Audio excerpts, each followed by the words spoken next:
Merci, Alison est meilleure que moi maintenant, donc pas de remords à ce niveau-là. Je vais essayer de proposer quelque chose de très déconstruit aujourd'hui. Pour ça, j'ai mis Outsider, je vais l'assumer pleinement de tous les niveaux. Avec mon ami Germain, on est les rares politologues qui s'intéressons à l'occasion à ces questions-là. Et je fais aussi le clin d'œil de l'Outsider, mon ami Charles. Partie des grands débats qu'on a eus au début des années 2000, c'est la relation amour-haine, politico-éthico. Donc, on a eu tellement de débats sur ces questions-là que je vais assumer pleinement ce regard de l'outsider, donc le politologue. Je me suis toujours senti un peu l'intrus dans le réseau, que j'assume. Et le deuxième sens que je donne à outsider, et je vais revenir, c'est pas moi qui ai inventé l'expression, je mets une dette sociologique à Howard Becker, j'utilise le terme, un terme développé par Howard Becker, donc c'est pas moi qui invente le concept. C'est la dimension de recherche. Là où j'en remercie peut-être Alison dans sa présentation, c'est l'idée que effectivement, très souvent dans le réseau des gens qui travaillent en éthique, la quête, la volonté, c'est de faire de l'intervention dans l'organisation. Et là où les profs d'université trichent, on est outsider, il y a une idée un petit peu de tricheur. Et c'est vrai qu'on est un peu des tricheurs dans la mesure où on est des chercheurs qui trichons en faisant de l'intervention, parce qu'en faisant de l'intervention, on retourne approfondir notre recherche. Et parce qu'on approfondit notre recherche, ça nous permet de revenir avec un nouveau regard, refaire de l'intervention. Donc, cette idée de l'outsider, c'est cette personne qui vient visiter l'inside tout en ayant toujours très hâte de retourner à l'outside. Parce que c'est quand il est dans l'outside qu'il va le plus loin dans sa réflexion. Et c'est ce qui permet, et moi c'est ce que j'aime de ma posture de prof-chercheur, c'est de jamais me laisser prendre dans le carcan d'un modèle d'intervention. L'idée, c'est que moi j'ai l'impression que ma carrière de chercheur, c'est une carrière, je suis comme un vieux jeune enfant, c'est-à-dire où chaque recherche m'amuse parce que je fais des nouvelles découvertes.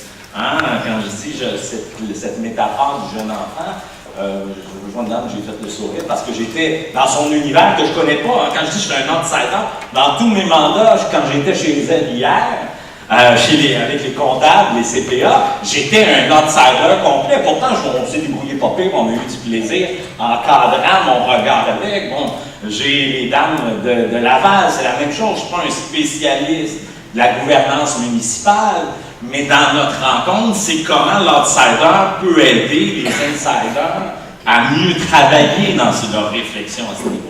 Donc, c'est un peu ce que... Et je vais le faire de façon déconstruite. J'avais deux pistes. Les deux auraient pu être pertinentes quand Alison me challenger.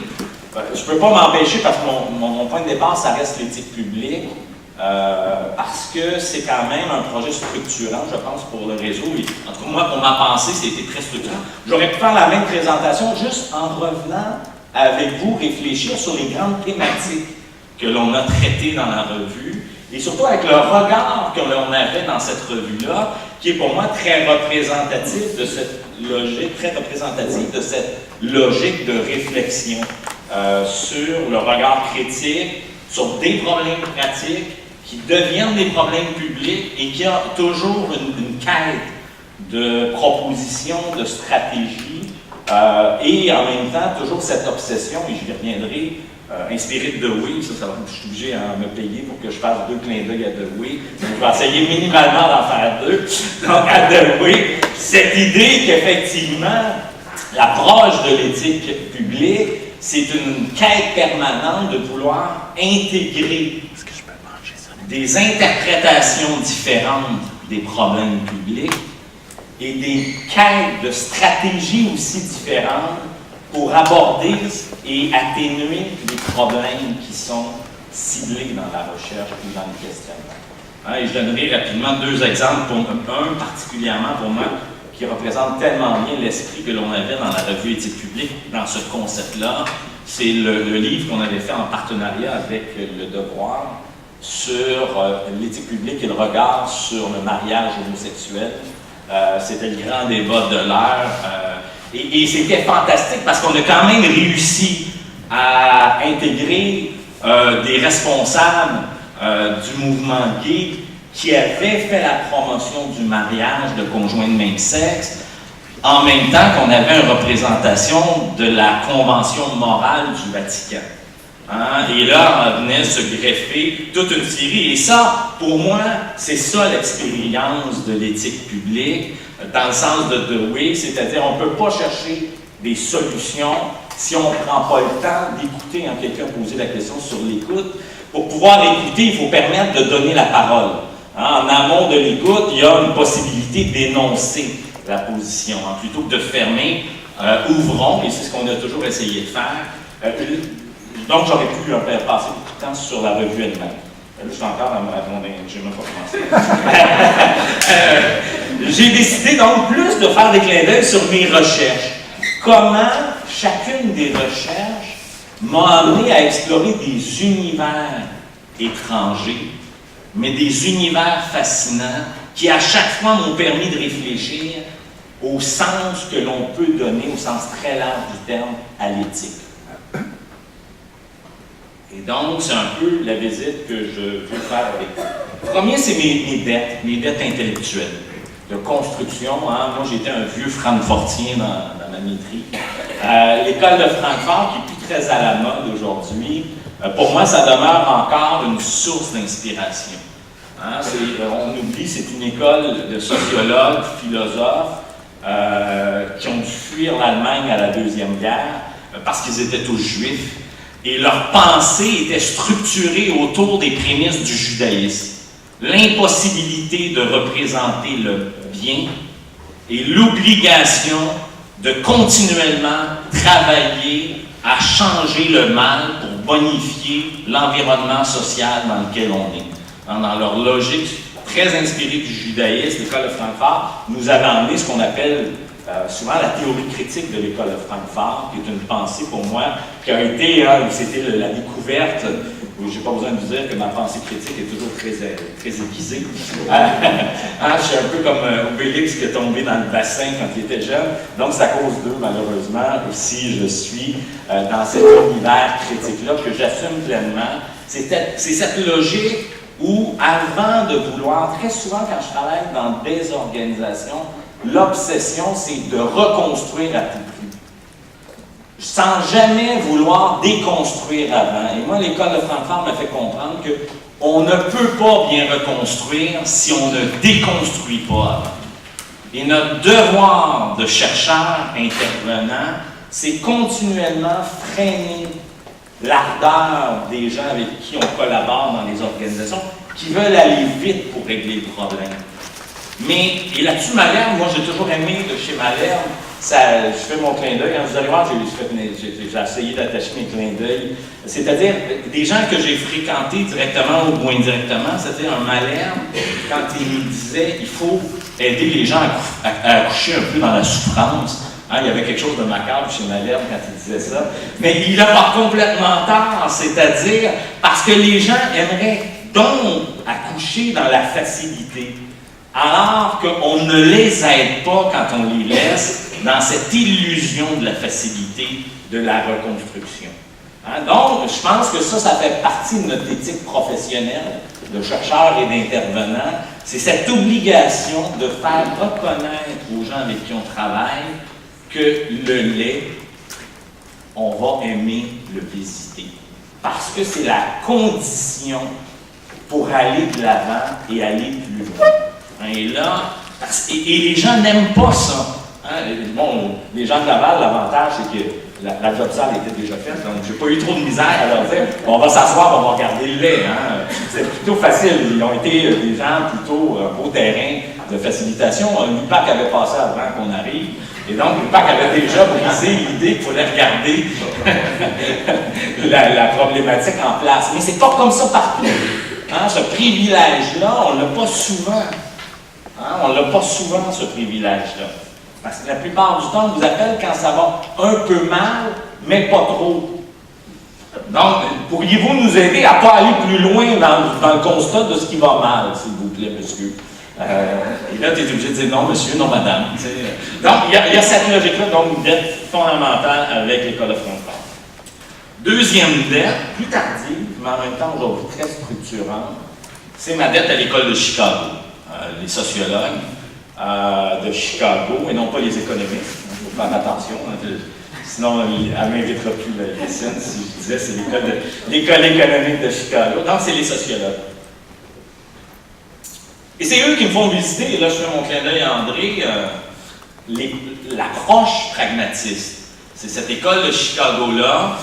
Et faisons attention, l'école de Chicago, c'est pour ça qu'on parle d'école, parce que tous ont fréquenté l'école sans nécessairement y être à pied d'œuvre à l'interne. Hein. Je pense à Gus Fields qui est en Californie, à Goffman qui est un bon Canadien qui a fait des études assez formidables là-bas. Donc, c'est des gens qui se sont référés à la pensée de l'école de Chicago.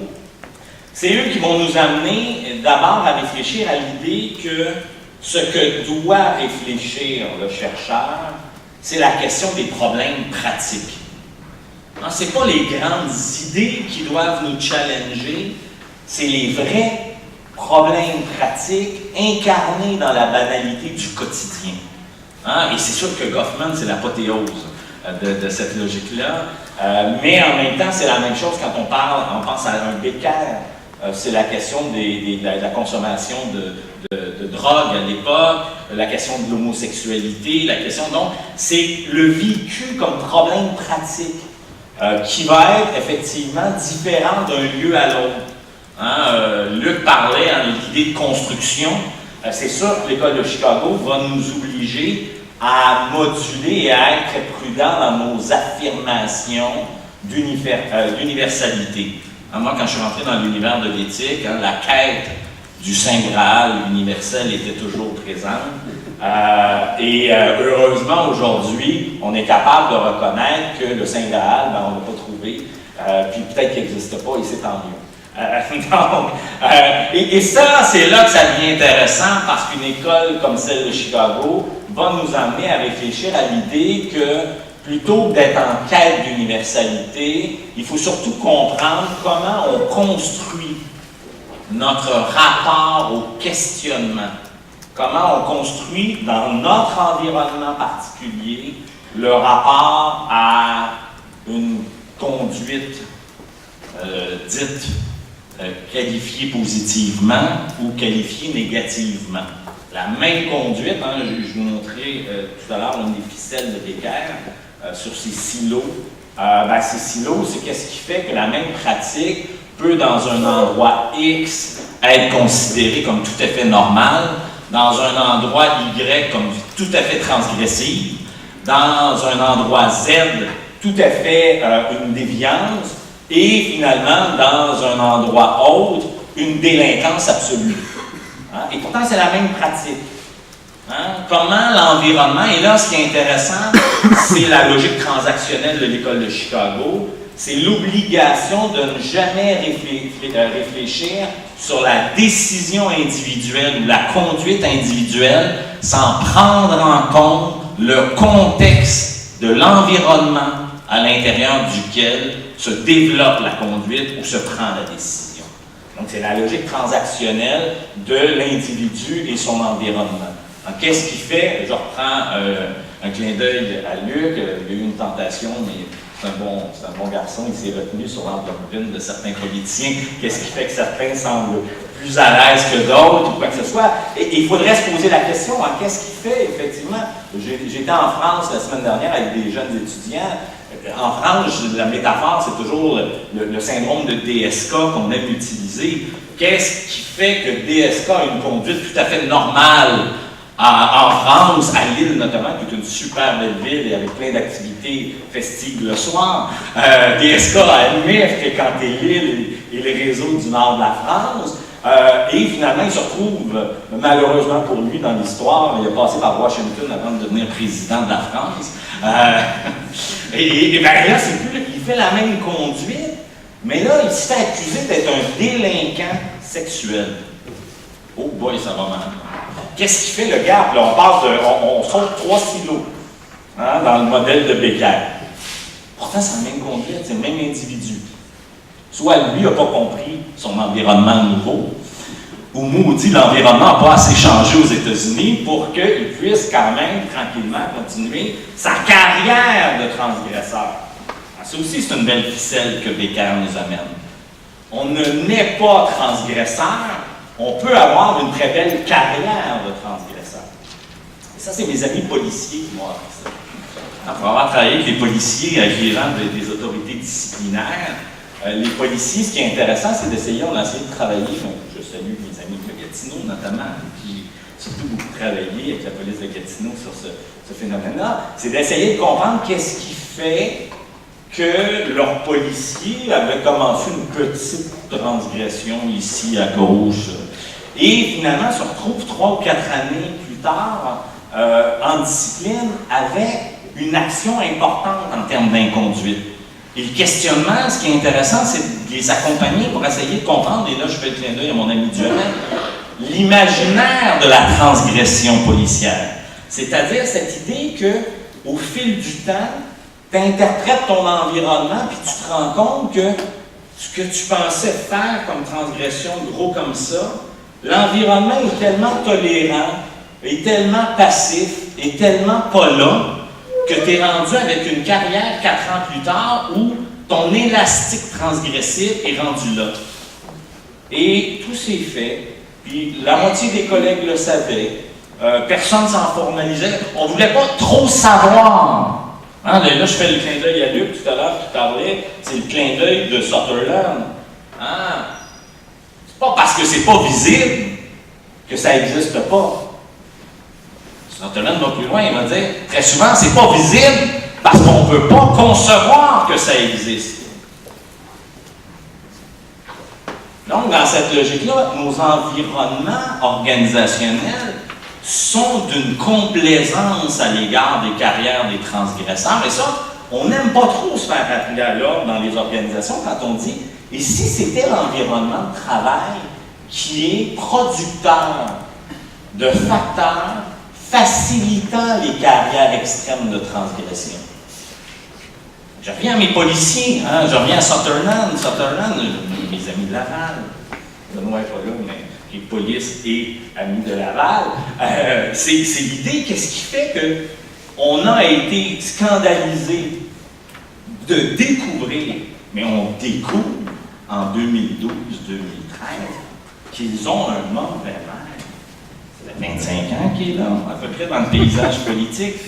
Mais non, mais est-ce que on le découvre parce que c'est nouveau?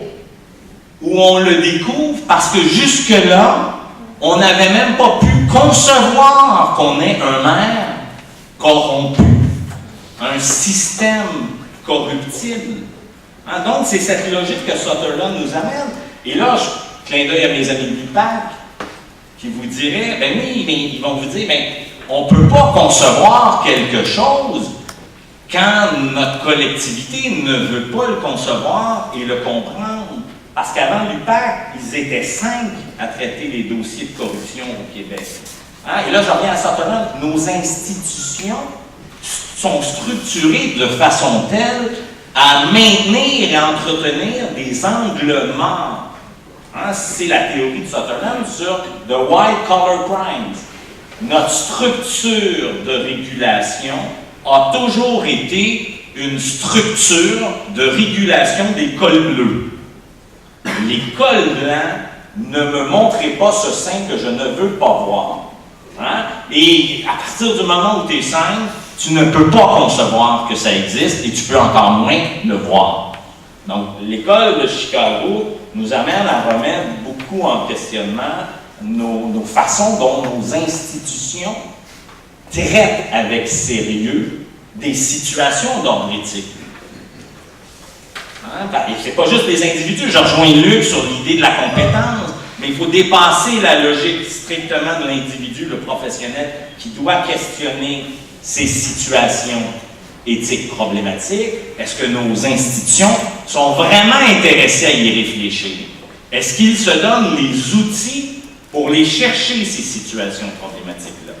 Et si on se fie à Sutherland, ben, c'est pas fort. C'est pas fort. Surtout quand on est dans un contexte organisationnel où l'élite à col blanc est très forte. Où l'élite à col blanc est au cœur du régime des questionnements sur des décisions ou des conduites douteuses. Je termine avec la logique de Chicago. Je ne vais pas très loin, je te rassure. Sur mes 23 diapos, il est habitué, j'en fais à peu près 10%. C'est le clin d'œil à mon ami André. Et là, je répondrai tout de suite, il y a un vrai désaccord entre moi et André. Parce qu'il a dit, on ne peut pas accepter le bricolage. Ah ben là, moi, je suis très béquérien. Il faut défendre le bricolage. Hein, et là-dessus, je défendrai la thèse de Becker. Il faut être modeste avec nos cadres théoriques parce qu'ils nous aveuglent. Il faut plutôt se servir de ficelle. Hein, le mot ficelle, c'est une machine, un concept intéressant. Becker, c'est il faut utiliser des ficelles. Utiliser une ficelle, c'est voir comment on peut attacher des choses avec la carrière de transgresseur. La carrière de transgresseur, ça me permet d'attacher quoi? Ça me permet de découvrir quoi? Pas plus, juste assez. On pensera à d'autres choses, une autre ficelle. Ah donc, cette logique-là, moi, je nuance. Parce que dans l'éthique appliquée, j'ai vu trop souvent dans ma vie l'obsession du modèle universel mur à mur. Et ça, pour moi, c'est une limite. Hein, c'est une limite. On a une boîte à outils pauvre en éthique appliquée. Et ça, je le dis, je vais choquer volontairement. Hein, c'est l'école de Francfort qui me permet de faire la digression aujourd'hui. Donc, je suis tout à fait légitime. Mais la boîte à outils est malheureusement très pauvre. Hein, très souvent, je me gratte la tête tellement on est dans le mémiste. Hein, c'est du même, puis du même, avec un peu de changement, puis 2-3 virgules, puis une autre. Non, à un moment donné, il faut oser. Il faut oser, puis on ne peut pas oser si on ne sort pas du confort dans lequel on est. Et c'est là que je vais essayer d'aller, ça je vais aller vite.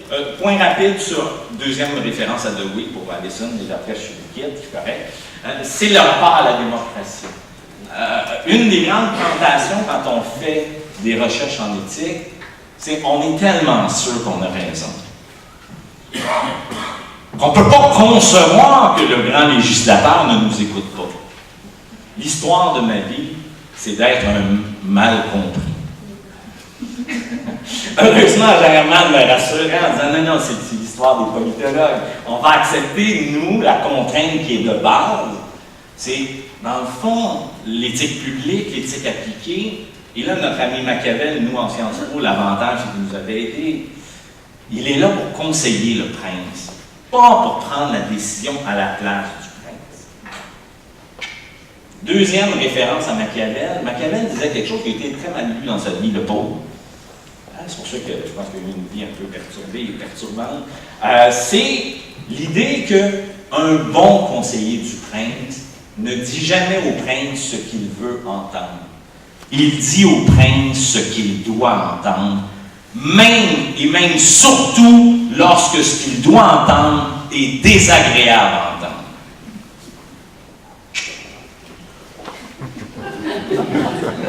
C'est clair.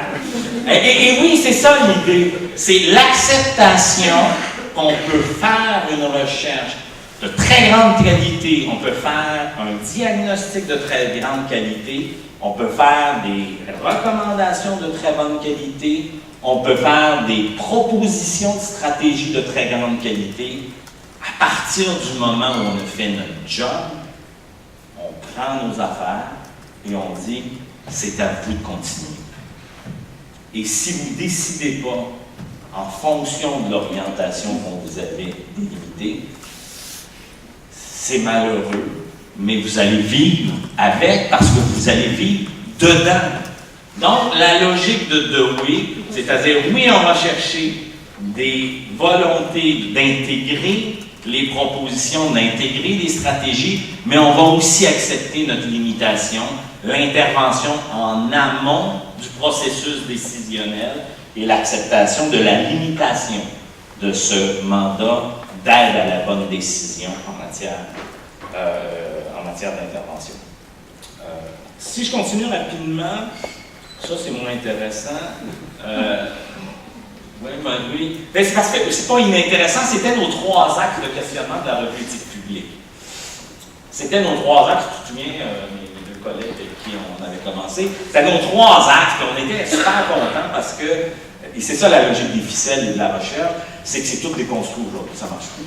Mais en même temps, ça persiste. Et c'est ça le génie de la recherche. C'est qu'on ne détruit pas parce qu'on déconstruit au fil du temps, c'est qu'on réorganise différemment les choses.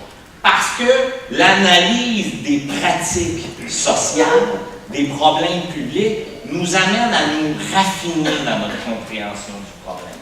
Alors que quand on reste dans notre bon vieux schéma pour les 40 prochaines années, on n'évolue pas à l'égard de notre rencontre avec des nouvelles problématiques, avec des nouveaux enjeux. Pourquoi je dis que c'est notre ancien modèle? Parce qu'aujourd'hui, et je vais faire un aller-retour, aujourd'hui j'ai compris, suite à mes 20 ans de recherche sur la problématique de l'éthique publique, qu'il n'est pas possible de séparer, comme on voulait le faire à l'époque. On va faire un numéro sur les acteurs, un numéro sur les institutions, un numéro sur l'action publique. Hein, comme si c'était 3 objets complètement différenciés, alors qu'aujourd'hui, à posteriori des recherches, je me rends compte que dans chacun des dossiers, il y a une décision d'un acteur politique en amont. Il y a une perturbation d'acteurs professionnels dans le moment présent et il y a une perturbation parce qu'on découvre que finalement, le design institutionnel est en partie responsable de la problématique. Donc, on se retrouve dans une dynamique où les 3 composantes que l'on avait dans notre ficelle de départ sont interreliées et c'est impossible de les dissocier. Et donc, ça nous amène, et moi je dis, c'est pas un échec, mais quelle belle découverte, on a encore des années de plaisir avec ça, parce que ça nous amène dans la réflexion complexe. Hein, un des travers que l'on a souvent quand on commence dans des domaines, c'est qu'on cherche des modèles simples. On cherche à simplifier la réalité. Alors que là, on se fait redire, mais non, la réalité sociale, l'environnement social, t'échappe toujours. Elle est bien plus intelligente que toi. Elle t'amène à toujours complexifier en étant toujours plus modeste parce que tu vas prendre des plus petits morceaux. Et c'est là que je reviens à mes... Moi, ce que j'ai aimé dans ma carrière, qui m'amène, dans le fond, ça te challenge un peu, Callison, c'est la diversité des objets que j'ai rencontrés dans ma vie. Hein, que ce soit l'éthique des affaires et des réglementations, plus personne ne se souvient que j'ai commencé ma carrière sur cette question-là. Et avec mon ami Louise, qui n'est pas là, malheureusement, qui était ma grande spécialiste du camionnage et des écoles de conduite. Que dire des motoneiges et la régulation des acteurs motoneigistes et, bien entendu, de la violence télévisuelle. Hein, on n'était pas dans... On s'entend, là, on était loin de la métaphysique de Kant. Hein? Oh boy! Mais quel génie de rencontrer ces acteurs terrains qui vous racontent leur rapport à la régulation, leur rapport à des situations complexes, etc. Le législateur, qu'on l'on voit toujours, hein, le mauvais législateur qui veut tout contrôler, qui au contraire veut tout faire pour se débarrasser de pans complets de la régulation à cette époque-là.